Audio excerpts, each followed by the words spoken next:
Good morning, ladies and gentlemen, Stride Gamer here, providing with a completely new game coverage.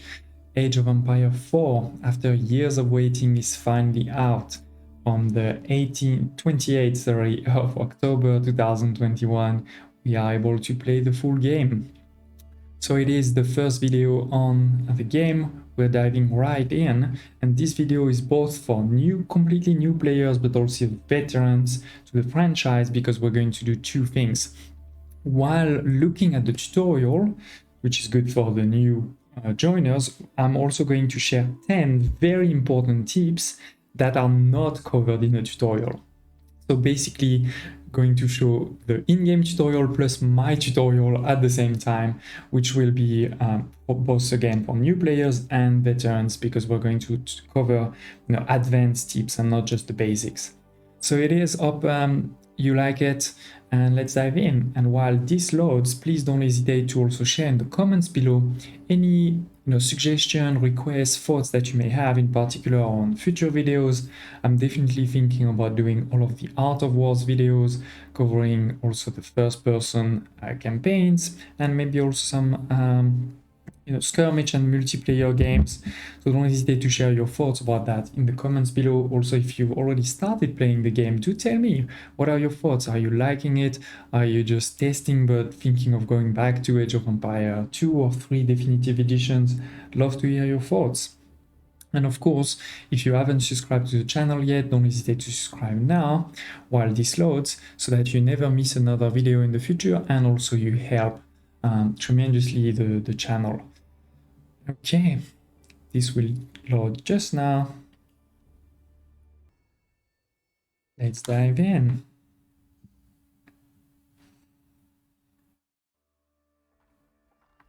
Driven from their homes by armed invaders, a few hardy refugees faced the prospect of starting again.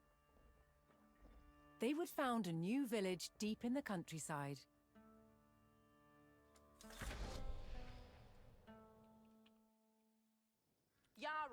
With a new settlement established, the first priority was locating a reliable food source. The simplest source was gathering from nature. Okay, so as I said, we're going to follow the tutorial, but at the same time, I'm also going to share tips and tricks along the way, in particular 10 very important ones, but also more smaller ones. And the first one, for example, is just hotkeys. Some are really, really important ones, like H, to go back to the town hall. You can see we can be wherever we want on the map. If you press H, you go back to the town hall. That's a really interesting one to know. And while this is, I'm going to show you the first one, which is around rally points. So the rally points are here, and it's, when a new unit is produced, instead of just staying next to the building, you can tell them to go somewhere. Now, the tip is not that. The tip is that you can actually have multiple sequential rally points. And what I mean is, if you press right click here, this is the rally point. Let me just wait for the next mission to come and I'll explain. Supply of food, the village could start to grow. To do so, it would need more hands to share the work. Okay, so as I was saying, with the right click, you can put one there, but then if I press shift, I can put a third, a fourth, and many others. And what it means is a new villager will just go there first.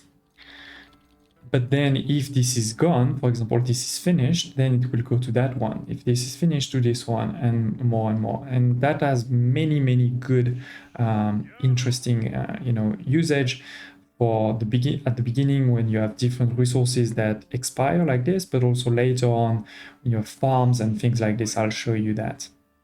So anyway, we are building them. This was the first tip. Really, if you press shift with a rally point, you can put sequential multiple rally points. Okay, as you saw, I started building villagers. You do need the resources. We need 50 for each. So right now I can't build one more. But as you can see, I put more than 10. So 10 is my limit of population given by the town hall. But I actually have 11 right now. The new workforce could now turn to the growing village's needs. First, they would build a mill near their food source. so villagers could drop off gathered berries more easily. Look, as I was saying, I have 11, and why is that interesting is that even if that 11th won't go out of my town hall yet, it is actually being produced. So the 10 seconds that it takes to produce them, and for other troops that could be many, but it could be more than 10 seconds, right? That 10 seconds is actually completed. So now, as soon as I build a house later on, this guy will come out right away. It won't have to wait 10 seconds. So definitely don't hesitate to use that to have, queued people, let's say. Okay, now let's dive into the next element, which is we need to build a mill. So the mill, and that was, by the way, tip number 2 on, the queue. So the mill is here. Let's build it.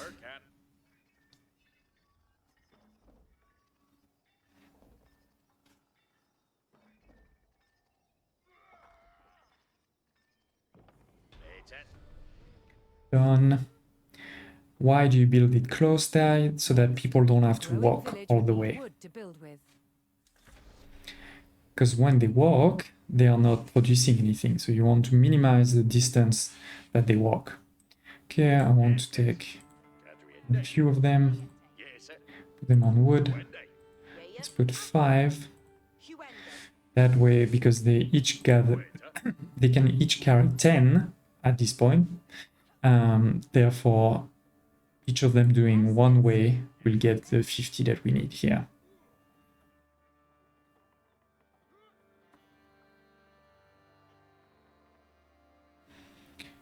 Okay, almost there. So you can see they are carrying 10. Also check along the way, right now she's carrying 0, 1, 2, so you can see the progress. The growing community now had a steady supply of lumber. To make wood collection easier, villagers could erect a lumber camp near the forest. That is the same. Instead of making them walk all the way back there, we could build a building here, which is the lumber camp in this case, so that they don't have to walk that much. And that way, instead of producing 100 per minute, they will actually, that will actually increase when they really start doing it. Thanks to the camp, villagers no longer needed to travel as far to drop off lumber. The village now required additional houses to support its growing population.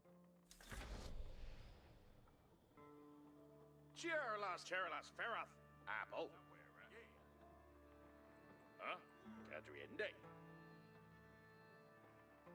It went from 100 to 120 now. Okay, let's start with the houses. And now this is the next tip number 3. So many people, what they do is when they need to create, for example, 3 houses, they're going to do something like 1, then click again 2, then click again 3, and you can see that this started and then moved to there, which is not optimal at all. So the other way to do it, which is almost basically the opposite, is after you've clicked on the houses, you click on Shift, and that will enable you to create multiple orders sequentially. So this is the first, then the second, then the third, instead of the opposite. Let's build actually a 4th. Oh, so that's my bad. I didn't press Shift for the last one.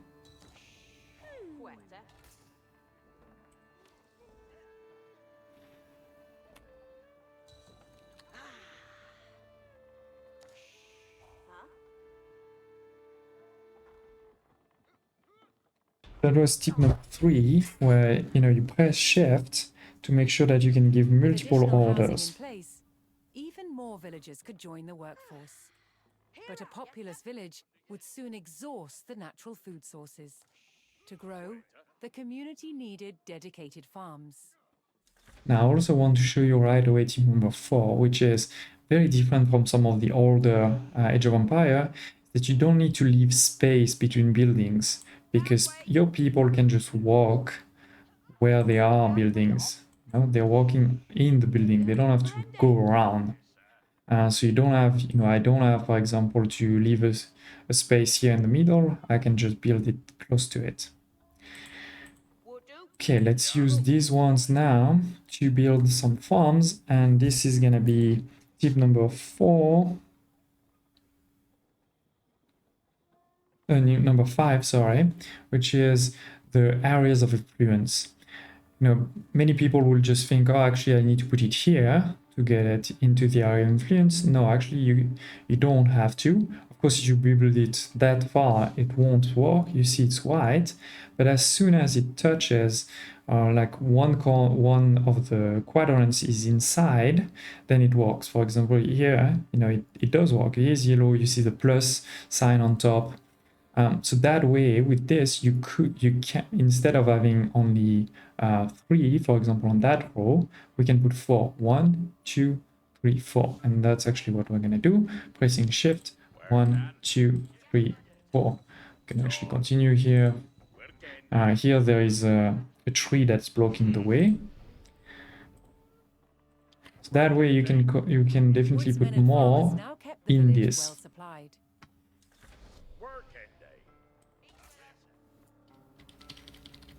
Further growth required knowing the countryside and finding more resources. For that, communities employed scouts.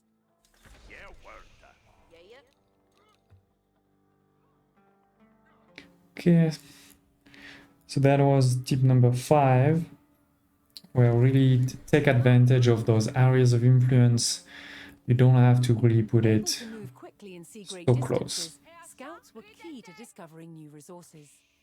The most important thing for a scout to locate was a ready source of gold. Here we found gold. It's great. I'll just continue over there because I hope you realize this is not the first time I play it, that we need to go there later. Communities would establish a mining camp near the source of gold. Okay, so similarly to our mill and lumber camp, we're going to build a mining camp here.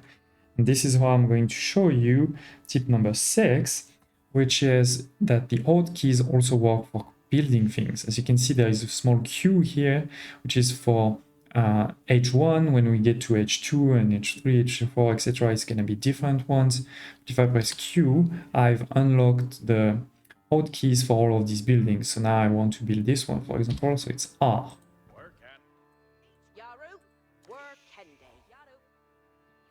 Okay, still building more, that's good. I'm going to keep them here for now, build a few more houses. A well-placed camp ensured efficient gold mining. Oops, that's not what I wanted to do.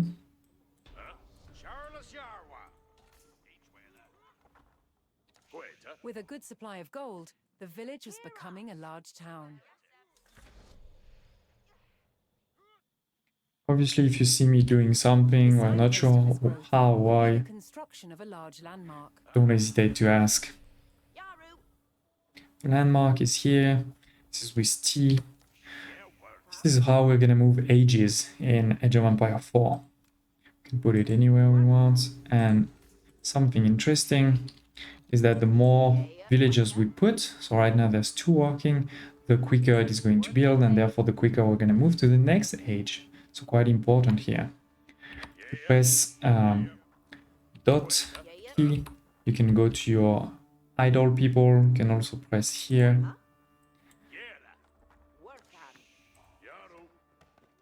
See that they're starting to cut trees a bit further apart now, so we may want to build another lumber camp closer to here later on.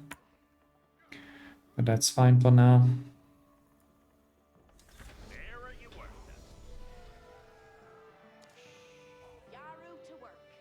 With the landmark in place, the once sleepy village announced itself as a thriving feudal township.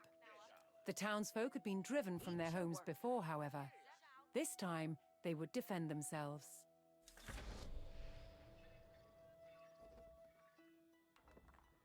The first step would be constructing a barracks for infantry.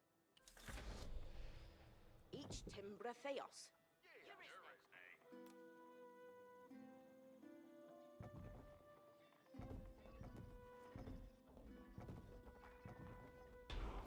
Shule Bayo Timbran. Each a worker. Once it had a barracks, the town could establish a standing force of soldiers. Simple infantrymen armed with spears were a common choice for these militias. Veradon. Vera Yawarta. Fera Yawarta. Iche bruke that. Feradon. Yes, sir. West Duhala. Garwigan. Yes, Yarwe. Each will.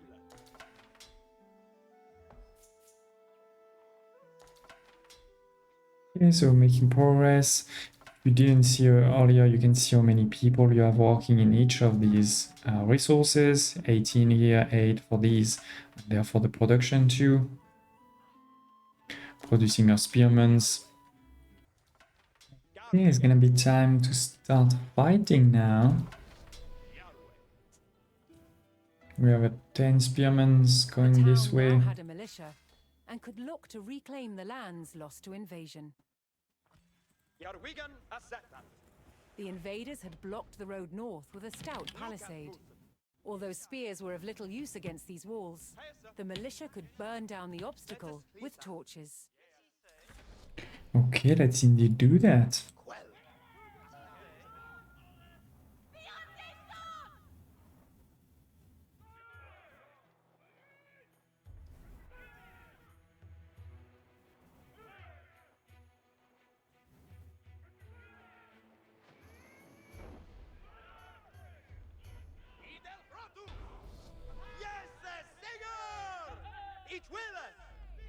With the road open, the militia could now reclaim their lands in the north. Fort Ferath on Y.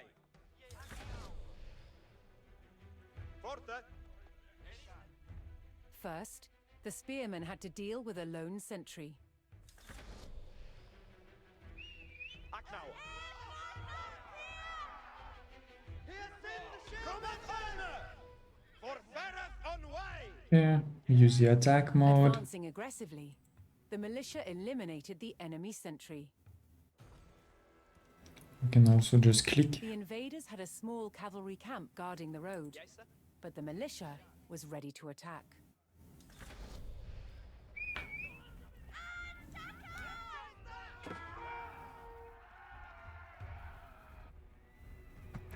Pathfinding really isn't amazing, honestly. They turn around.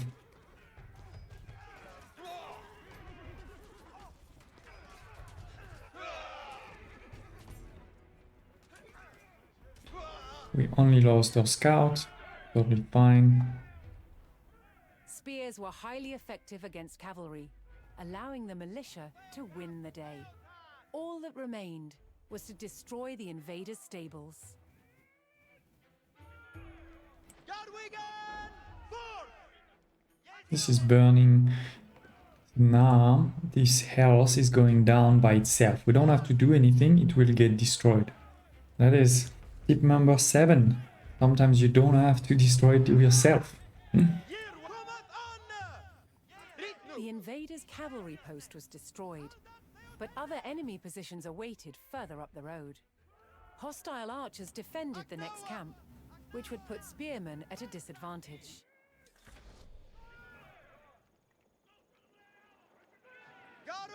The township needed cavalry of its own to deal with this, and so would need to build stables. To deploy that cavalry quickly, the town needed to build their stables near the front lines.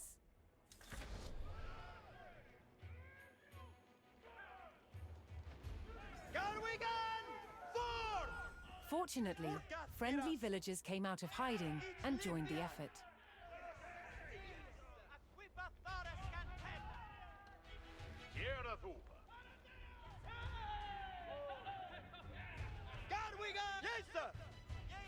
So you see, as we said before, you can unlock HotKeys for each of the buildings, or H2 is W, and S. You can press Shift to build several. They say 2, but we can build 3 if we want. I mean, there's no limits. That will also enable us to see the next tip.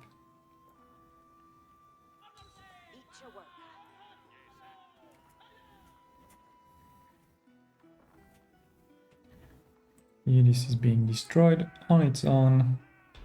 They're building.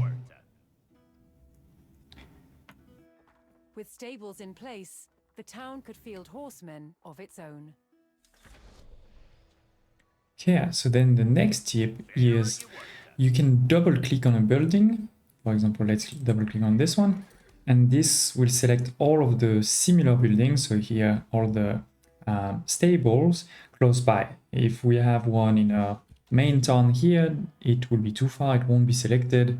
But definitely here, you know, it selects all of them. And what's interesting with this is once you've selected them all, you can right click to put the rally point for all of them at the same place. And at the same time, if you start pressing Q, like we're doing here, to build, as you can see, it's not as if one stable is building, all of the threes are building while we only selected one. So that's really good to minimize your number of clicks here. Let's make a few more houses.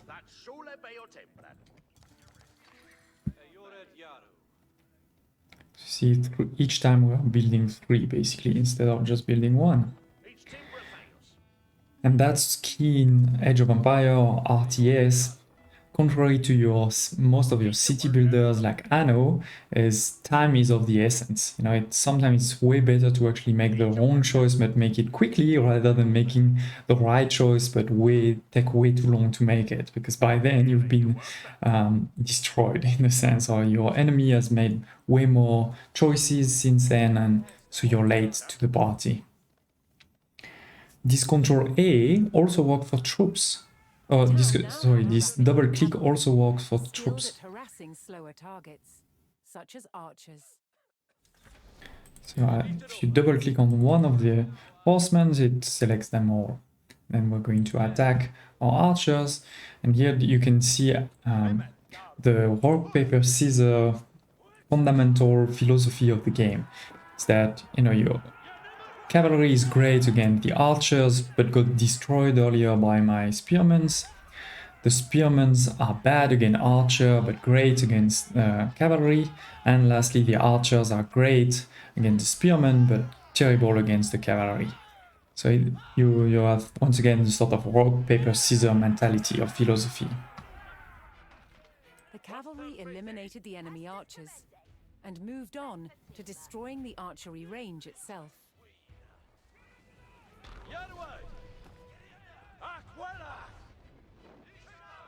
The invaders' archers and their camp were destroyed. A final enemy emplacement remained, one fortified with palisades and defended by spearmen.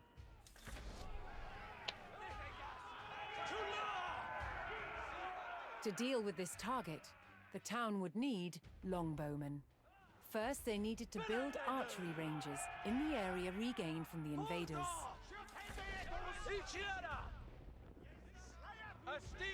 Yeah. Once more, friendly villagers arrived to help.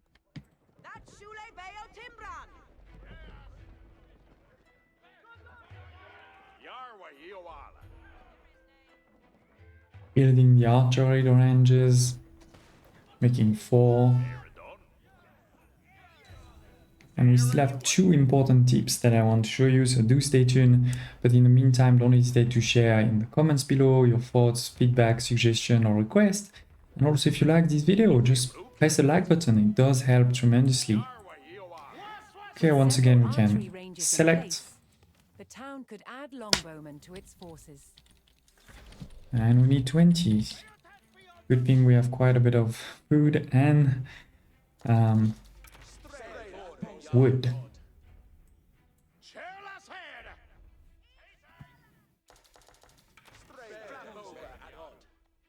Yes, sir. Understood.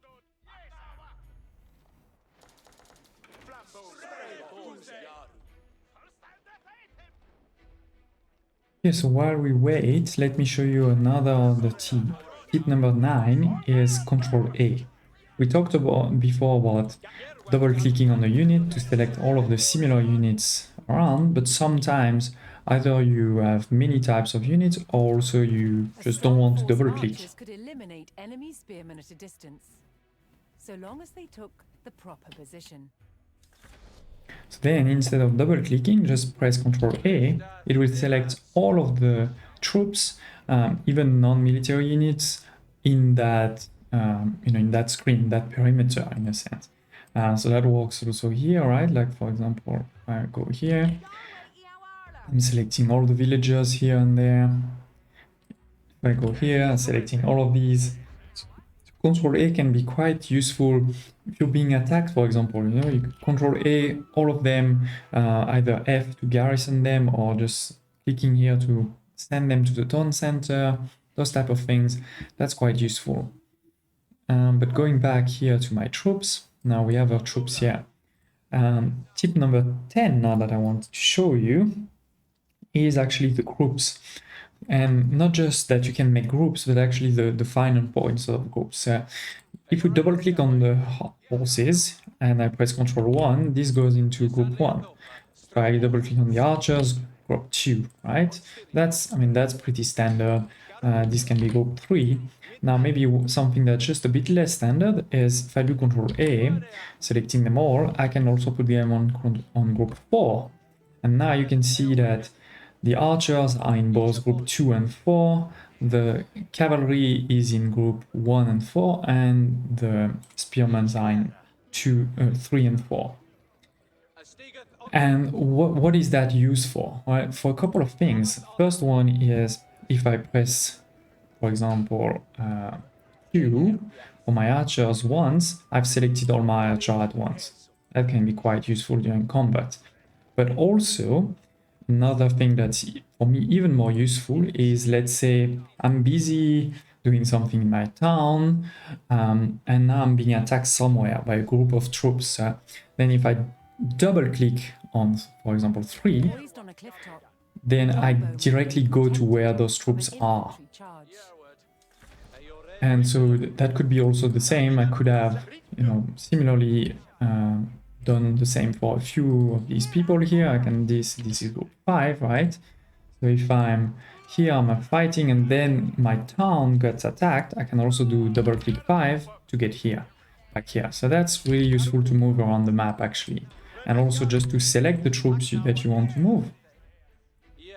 Instead of doing those things like this, moving your mouse, just up, press 1, the town could take the next step in its growth. 3, 4, selecting everybody. There's really no limits. Here too, the erection of a great landmark would be the signpost of this growth. So that was tip number 10, control plus a number to create groups, including putting people in multiple groups at the same time. Don't hesitate to do that. And now we're moving to the next age to finish, if I'm not mistaken, this tutorial. So once again, don't hesitate to share any thoughts, feedback, suggestions below, to press the like button if you did like this video. That I try to do not just to follow the tutorial, but also to show you tips that were not in the tutorial. And I hope that they do help you. For example, using shift to give multiple orders, multiple rally points, to have to have a queue of people even if your limit of population is reached. Control A, double clicking on buildings, many of those tips that I think can be really the difference between losing and winning here. Where a few lowly refugees had founded a small village, now rose a mighty city. From there would grow an empire. And here we are. This is Age of Empire 4. First video on the channel, but don't hesitate to check out the channel and to subscribe to see more of it. And thank you for watching. Hope to see you next time.